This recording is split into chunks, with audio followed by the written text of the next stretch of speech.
एक खूबसूरत औरत ने नौजवान का कमीज क्यों फाड़ा और वो औरत नौजवान से बदकारी क्यों करना चाहती थी। एक नौजवान सब्जी देने के लिए किसी घर में आया। उस घर का डोरबेल बजाया। डोरबेल की आवाज सुनकर एक औरत बाहर आई। नौजवान ने उसे मंगाई हुई सब्जियां दी और वापस जाने लगा तो औरत ने उसे आवाज देकर अपनी तरफ बुलाया और कहने लगी कि हमारे बेडरूम की लाइट खराब हो गई है, कुछ दिखाई नहीं दे रहा, क्या आप उसे ठीक कर सकते हैं। नौजवान ने कहा ठीक है, चलिए मैं देख लेता हूँ। वो औरत उस नौजवान को लेकर एक कमरे में गई और कहा कि आप यहाँ बैठे, मैं अभी सब्जी रख कर आती हूँ। किचन में सब्जी रखने के बाद वो औरत घर के सारे दरवाजे बंद करने लगी। कमरे में गई जहां वो सब्जी वाला नौजवान बैठा था। कमरे में जाकर औरत ने उस कमरे का दरवाजा भी बंद कर दिया। नौजवान ने औरत से पूछा कि इसी कमरे की लाइट खराब है या किसी और कमरे की। तो औरत बुरे इरादे से उसके पास आई और कहने लगी कि लाइट कोई भी खराब नहीं है, बस मेरी नीयत खराब है और मेरा दिल आप पर आ गया है। और बुरे इरादे के साथ वो नौजवान को छूने लगी। नौजवान कहने लगा कि देखिए मैं इस तरह का इंसान नहीं हूँ, आपकी मेहरबानी होगी आप मुझे यहाँ से जाने दें। औरत ने कहा कि आज मेरा शौहर घर पर नहीं है, वो शाम को देर से लौटेगा, इसलिए तुम्हें फिक्र की जरूरत नहीं है और वैसे भी मैं तुम्हें यहाँ से जाने नहीं दूंगी। नौजवान उस औरत से बचते हुए भागने की कोशिश करता है। उस औरत के सर पर मानो शैतान सवार हो चुका था। औरत आज ये मौका अपने हाथों से गंवाना नहीं चाहती थी। औरत ने कई मर्तबा नौजवान को काबू में करने की कोशिश की, लेकिन हर बार वो नौजवान उस औरत से बचता रहा। औरत हर सूरत में नौजवान के साथ बुराई करना चाहती थी, लेकिन वो नौजवान ये बिल्कुल नहीं चाहता था। नौजवान औरत से बचते हुए दरवाजे के करीब पहुंच गया और लॉक खोलकर दरवाजे से बाहर निकल गया। औरत ने उस नौजवान के पीछे तेजी के साथ दौड़ लगाई।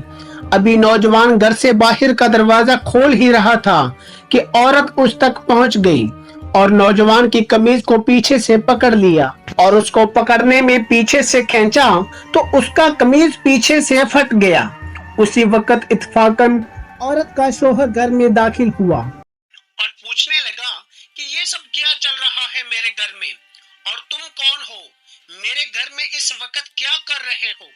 औरत ने अपने शौहर को गुस्से में देखकर फौरन रोना शुरू कर दिया और रोते हुए कहने लगी कि मैंने सब्जी मंगवाई थी तो दुकानदार ने इस शख्स को अपने घर सब्जी देने के लिए भेजा। इसने मेरे घर में आकर मेरी इज्जत पर हाथ डाला। मैं अपने आप को बचाने के लिए बाहर की तरफ दौड़ी, इतने में आप आ गए। उस औरत के शौहर ने गुस्से से नौजवान का गिरेबान पकड़ लिया और कहने लगा कि तुम्हारी इतनी हिम्मत कि तुम मेरे घर पर आकर मेरी बीवी की इज्जत पर हाथ डालो। जवाब दो, क्या मेरी बीवी सच बोल रही है? क्या तूने वाकई ही मेरी बीवी की इज्जत पर हाथ डाला है? नौजवान कहने लगा नहीं, आपकी बीवी झूठ बोल रही है, मैंने आपकी बीवी पर कोई हाथ नहीं डाला। आपकी ये बीवी मुझे लाइट का बहाना बनाकर अपने घर के अंदर ले आई और घर के दरवाजे बंद कर दिए। इसने मेरी इज्जत पर हाथ डालने की कोशिश की है। उस औरत के शौहर ने कहा कि क्या तुम मुझे बेवकूफ समझ रहे हो? तुम ये कह रहे हो कि मेरी बीवी ने तुम्हारी इज्जत पर हाथ डाला है, ये बात तो मेरे गले से उतरने वाली नहीं है। नौजवान कहने लगा कि आप चाहें तो अल्लाह का वास्ता ले लें, लेकिन मैं सच कह रहा हूँ, आप माने या ना माने।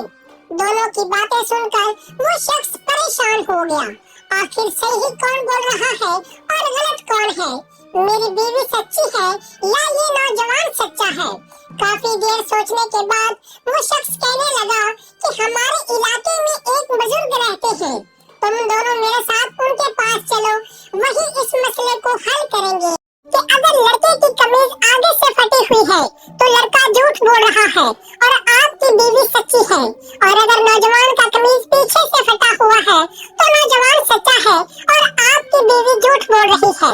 जब वो शख्स ने नौजवान का कमीज चेक किया तो कमीज आगे से सही सलामत था और पीछे से फटा हुआ था। वो समझ गया कि मेरी बीवी झूठी है, मक्कार है। जब उसने अपनी बीवी की तरफ देखा तो रोते हुए वो माफी मांगने लगी कि मुझे माफ कर दे, मुझसे गलती हो गई है। वो शख्स अपनी बीवी को गुस्से की हालत में वहां से लेकर घर चला गया। तो दोस्तों, जब कोई बंदा गुनाह से बचने की कोशिश करता है तो अल्लाह पाक भी उसकी मदद फरमाता है। हम उम्मीद करते हैं कि हमारी आज की ये वीडियो आपको जरूर पसंद आई होगी। वीडियो अच्छी लगी हो तो इसे लाइक